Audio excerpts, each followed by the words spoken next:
Na Europa, o desenvolvimento tecnocientífico levava ao surgimento das vanguardas europeias, movimentos artísticos que buscavam inovar e superar também, de certa forma, a arte tradicional e acompanhar os avanços do início do século XX. No Brasil, essa ideia também se mostrou. O país caminhava para a industrialização. As primeiras indústrias surgiam em São Paulo e a produção de café ia bem, transformando a cidade em um novo centro econômico brasileiro. Com essas mudanças, a insatisfação com a antiga organização e com a arte tradicional ganhava força.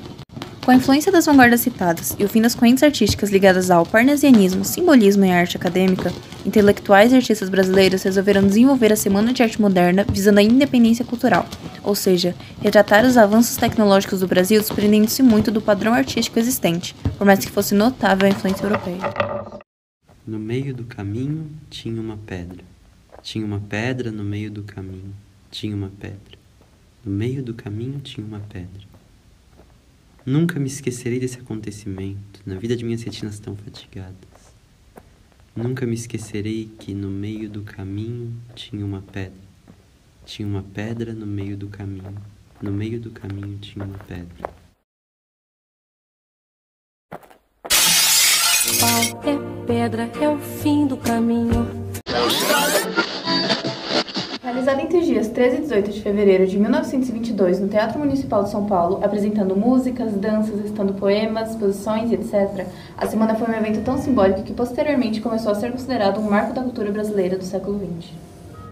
O movimento antropofágico foi uma vanguarda presente na primeira fase do modernismo, a qual teve início a partir das observações de Oswald de Andrade, quando esse publicou na Revista Antropofágica, um dos principais meios de comunicação e divulgação do pensamento modernista, o seu Manifesto Antropofágico, isso em 1928.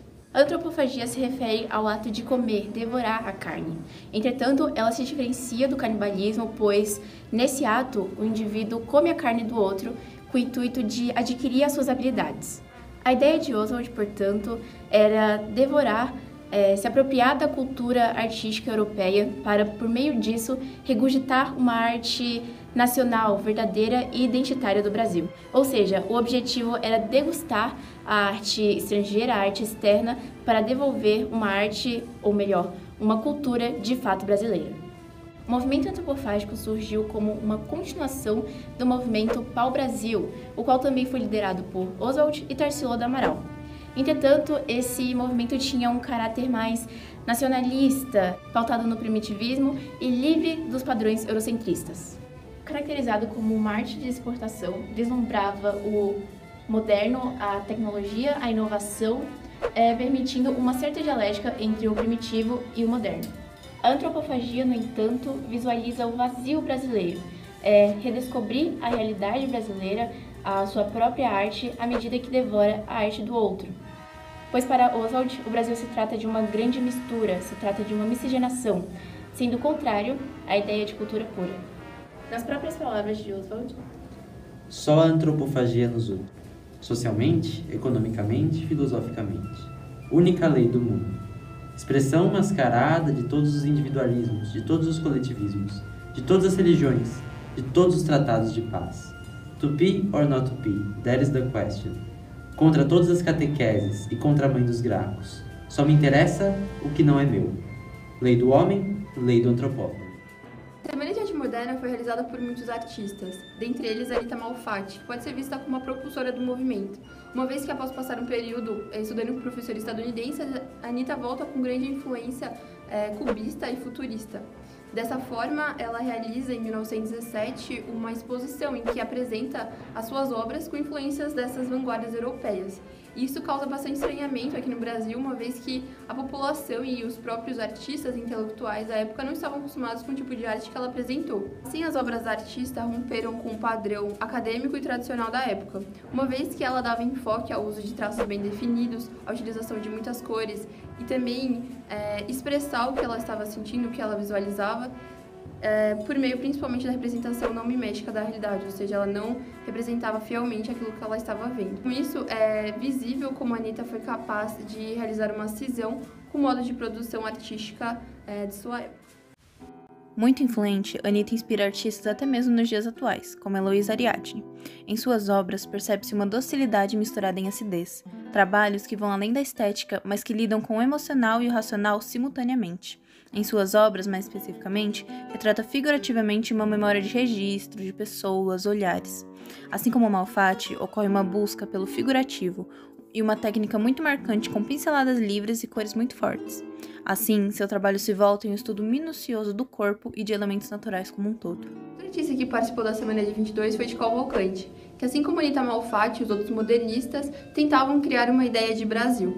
E por tal motivo, em suas obras é possível encontrar características da cultura e do cotidiano brasileiro, como por exemplo o carnaval em Pierrette. O artista se utilizava de algumas tendências e técnicas a fim de criar algo verdadeiramente brasileiro. E por tal motivo, ele se utilizava de traços curvilíneos, cores quentes e atenuadas e também formas simples. Isso que surpreende na obra do artista é a sua forma de representar o cotidiano e o suburbano brasileiro. Nasceu em Penedo, Alagoas, o pintor e artista plástico Antônio Murilo de Lemos Ribeiro. Hoje, morando em Salvador, ele se consagrou com diversas obras únicas e experiências vividas. Suas pinturas são inspiradas em tudo que vê, vive e se inspira. Hoje existe uma profusão de produção de imagens, existe uma certa banalização. Com a pintura, eu quero dar uma eloquência e solenidade à cena que eu imagino, disse ele. Interessado na maior parte do tempo na figura humana, Murilo também retratou por muitas vezes a Bahia através da arte, contando sobre ela. Para ele, é um privilégio ser artista. Dessa forma, por retratar pessoas e cenários utilizando cores vívidas e fortes, sua técnica estética se assemelha a outro artista anteriormente citado, de Cavalcante. Outra artista que participou da semana foi Cândido Portinari, artista que se dedicou a representar o homem brasileiro e as questões sociais e históricas do Brasil. Assim, em suas obras, observamos as riquezas do Brasil, a forma de trabalho, os trabalhadores rurais e suas atividades cotidianas, os colonos e os imigrantes. Sendo que a temática explorada por Portinari é vista como uma ruptura com a arte que era produzida antes, uma vez que pintar a população de massa e suas problemáticas não era uma prerrogativa almejada. Sendo possível visualizar tais características em obras como O Café, Os Retirantes, O Mestiço e O Lavrador de Café. Entretanto, se antes essa temática social era pouco retratada, hoje muitos artistas tendem para esse lado, isso até mesmo no campo da fotografia. Sebastião Salgado, por exemplo, trabalha nesse campo, convivendo por muitos meses com um grupo que ele pretende fotografar para tentar entender o seu contexto real e retratar, fotografar de fato a realidade em que vivem. Pode-se citar também o fotógrafo Kevin Carter, que em 1993, durante uma missão da ONU de ajuda humanitária, fotografou uma cena que já havia sido retratada por Portinari no seu quadro Retirantes, a de um ser rodeado por abutres. Apesar de ser bastante conhecida, Tarsila do Amaral não participou de fato da Semana de 22, uma vez que estava em viagem a Paris. Contudo, ao voltar ao Brasil, a artista é influenciada por modernistas e passa a ser modernista de fato. Dessa forma, a artista ela apresenta algumas fases, o que a torna distinta entre os outros artistas que aqui falamos, uma vez que ela possui a fase geométrica, em que ela é bastante influenciada pelo cubismo, uma vanguarda europeia. Então, nós temos a negra, que é a grande símbolo dessa fase da artista. Logo após, ela passa por um momento em que ela volta ao Brasil e começa a produzir uma arte brasileira, podemos assim dizer, em que o grande símbolo é o carnaval em Madureira. A artista passa a representar a fauna e a flora brasileira a fim de demonstrar a magnitude da cultura brasileira também. Foi a partir de 1928 que ela passou a desenvolver a sua fase antropofágica, juntamente com seu marido Oswald de Andrade. É importante pontuar que a Tarsila do Amaral é um grande símbolo do modernismo brasileiro, uma vez que ela quebra totalmente o padrão acadêmico e tradicional que vinha se mostrando, já que ela usa abstração, cores fortes, traços bem delimitados e também uma grande não representação mimética da realidade. Como Tarsila continua inspirando, assim como muitos modernistas, uma grande artista contemporânea que temos hoje, Beatriz Milhazes, se inspira em Tarsila, uma vez que, assim como ela, utiliza cores extravagantes, fortes, cores que representam o Brasil, formas geométricas, formas orgânicas, arabescos, linhas, curvas e formas simples. Ainda no campo das artes, o pernambucano Vicente do Rego Monteiro também participou da semana, sendo ele responsável por trazer à semana a visão indígena do nosso povo, já que durante os anos de 1920 o artista acabou se aproximando dos modernistas, principalmente devido ao fato de ter estudado a arte marajoara e tapajó das coleções do Museu Nacional do Rio de Janeiro, e de forma que essa estética passou a influenciar diretamente seu trabalho. Assim, um dos preceitos e objetivos da Semana de 22 era também um objetivo de Vicente, já que ele buscava ilustrar de uma forma bem evidente as origens do povo brasileiro nos indígenas. Dessa forma, as suas obras Manioca e Nascimento de Mani e O Boto representam essa estética de Vicente e também a inspiração em lendas indígenas que habitavam o ideário brasileiro. Tudo isso é banhado por sinuosidade que são características do artista. Por fim, uma artista que é grandemente influenciada pelos artistas modernistas é Márcia Falcão, graduada pela UFRJ, Universidade Federal do Rio de Janeiro. Ela atualmente trabalha com representação da problemática feminina vista através de experiências pessoais dela, principalmente no Rio de Janeiro. Dessa forma, a artista passa do grotesco ao violento, ao assustador, ao belo e ao poético ao mesmo tempo. Assim como de Cavalcante, ela busca representar o real, e não aquela ideia do que deveria ser o ideal, mostrando desde acontecimentos corriqueiros e comuns no subúrbio a acontecimentos ligados ao festejo, à juventude e à maternidade. Dessa forma, é indubitável dizer que os modernistas de 22 marcaram a história e deixaram um legado grandioso à cultura brasileira.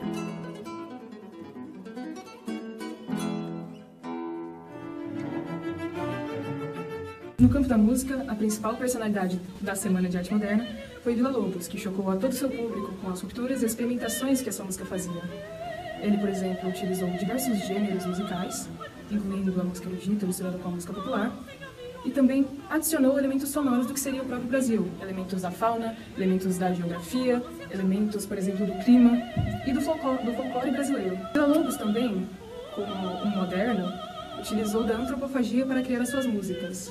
E nas bachianas brasileiras, por exemplo, ele usou inspirações de Bach misturadas com elementos da música popular brasileira, criando assim uma de suas obras-primas, que marcou diversos artistas de diversos locais posteriormente à semana. O seu espírito de renovação modernista, sua crítica à sua contemporaneidade e a busca pelo que seria a autêntica música brasileira inspirou Tom Jobim, nos anos 50, a criar suas músicas que envolviam tanto o erudito, devido à sua educação em conservatórios, quanto o popular, como o samba, criando assim, por meio da antropofagia, o que conhecemos como bossa nova, unindo o jazz americano e o samba brasileiro. Tom Jobim, em sua tentativa de criar uma identidade nacional, acrescentou, por exemplo, variantes linguísticas à sua música, utilizou a linguagem coloquial e adicionou elementos da fauna, da flora e da cultura brasileira, do próprio regionalismo, das regiões diferentes, como, por exemplo, o sertão e a clássica praia de Ipanema. Inspirado no maestro soberano, Chico Buarque também traz a questão da identidade nacional, da cultura e do povo brasileiro, fazendo, em suas músicas, também duras críticas à sua contemporaneidade, principalmente no que tange o período da ditadura militar e do governo. Chico Buarque também traz a experimentação musical e a criatividade estética, a liberdade artística ao mixar em seu álbum novo, As Caravanas, elementos do funk, do samba e até mesmo do axé, uma música popular brasileira. Nos anos 60, em período de extrema ruptura e contestação ao governo, ao conservadorismo e à povarada da sala de jantar, surgiu o movimento de Tropicália, que envolveu os artistas Caetano Veloso, Gal Costa, Gilberto Gil, Nara Leão, Os Mutantes e Tom Zé. E assim foi iniciado o primeiro marco que a Semana de Arte Moderna deixou no Brasil, criando assim as raízes de nossa cultura e da música que conhecemos atualmente. Os novos modernistas, contudo, são um pouco diferentes dos modernistas da Semana de 22. Ao invés de serem da elite, são das periferias. Ao invés de serem brancos, são negros, indígenas e asiáticos. E ao invés de serem, em sua maioria, homens, são divididos entre mulheres e homens, que atualmente são a força motriz da cultura brasileira, moldando os novos caminhos para o futuro da nossa arte. Baco, por exemplo, é um novo modernista que utiliza da antropofagia do rap, misturado até mesmo com samples de rock, de samba, de bossa nova, para revelar a condição do país, da população negra e a situação das periferias. Um dos exemplos que ele utiliza a nossa literatura, por exemplo, é a música Capitães de Areia, em que ele cita Macunaíma e o próprio livro de Jorge Amado, Capitães de Areia. Há, por exemplo, em um projeto inusitado com Adriana Calcanhoto, que tem trabalhos também relacionados à Semana de 22, como seu álbum A Mulher do Pau Brasil, faz uma regravação moderna, utilizando da antropofagia, até mesmo da própria música brasileira, de Senhas, uma música lançada no primeiro álbum de Adriana Calcanhoto, e que ganha uma releitura mais contemporânea, inovadora e com quebras de estéticas artísticas, culturais e linguísticas. Emicida também é um dos rappers que seria considerado um novo moderno. Ele traz a experimentação artística, a fusão de diferentes gêneros como o samba, o hip hop, a MPB e até mesmo o rock. Além disso, ele representa criticamente a condição dos jovens de periferia e da juventude negra no Brasil. Emicida marca a ponte entre passado, presente, popular e erudição no início de sua turnê em 2019 em Amarelo, onde ele até mesmo se apresentou no Teatro Municipal, conhecido espaço onde aconteceu a Semana de Arte Moderna. Para fechar, uma contribuição entre Elza Soares, que sempre contestou o conservadorismo da sociedade em que vivia, e Emicida, que utiliza do rap para contestar a sua contemporaneidade, o rap que inclusive é a antropofagia das periferias. Unindo samba e rap, ambos criam o que seria uma identidade nacional em sua música. Utilizam da cuíca, do carnaval, da mulher na avenida e do homem na estrada, ambos de músicas conhecidas, criando assim uma fusão de gêneros, uma fusão de influências e principalmente uma autenticidade na música, o novo moderno. Se pensarmos, entretanto, em quem é responsável por pintar, por fazer essa arte que tinha o objetivo de representar o Brasil. A maioria desses artistas faziam parte da elite aristocrata brasileira, ou seja, eles não faziam parte diretamente do contexto brasileirístico no qual eles pretendiam representar. Por exemplo, uma coisa é um artista branco pintar sobre o que é ser negro, outra coisa é um artista negro pintar, representar o que é a negritude. Além disso, muitos artistas fizeram viagens ao exterior, conhecendo, aprendendo técnicas europeias, aplicando-as assim em seus próprios trabalhos. Por esse motivo, naturalmente, a arte, a cultura externa estava presente naquilo que queriam tornar singularmente brasileiro. Parece meio estranho pegar uma coisa europeia que já foi criada e tentar transformá-la em algo único, singular do Brasil? Então, o artista Denilson Baniwa, um artista indígena, ele também pensa isso. Segundo ele, o Brasil, antes de tudo, antes dessa miscigenação identitária, ele é um Brasil realmente verdadeiro e único, um Brasil indígena. Dessa forma, o artista traz temáticas como o colonialismo, a opressão dos indígenas, entre outros, que, de certa forma, no geral, foram negados pelos artistas da Semana de Arte Moderna. Isso porque eles se diziam contra o passado, o que implica na negação da violência que constitui a formação nacional do Brasil.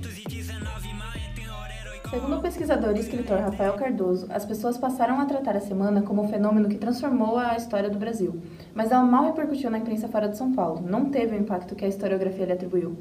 Por mais que mesmo 100 anos depois a semana ainda demonstre questões importantes para a sociedade brasileira de 2022, seu legado não se refere somente ao período da semana em si, mas sim às articulações anteriores, as que levaram ao modernismo e às mudanças consequentes dela. No legado, portanto, nós temos não só aquela arte que se assemelha com o que foi apresentado na Semana de Arte Moderna, no que diz respeito a cores usadas, a formas artísticas e até mesmo ao objeto central de representação.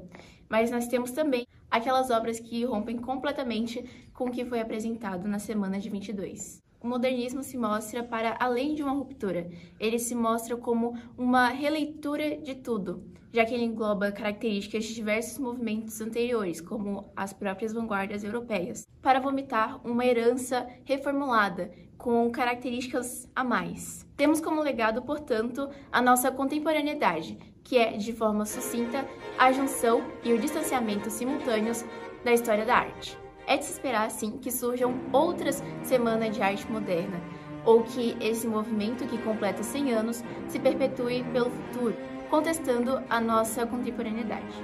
Até porque a nossa história é um contínuo contestar e reafirmar.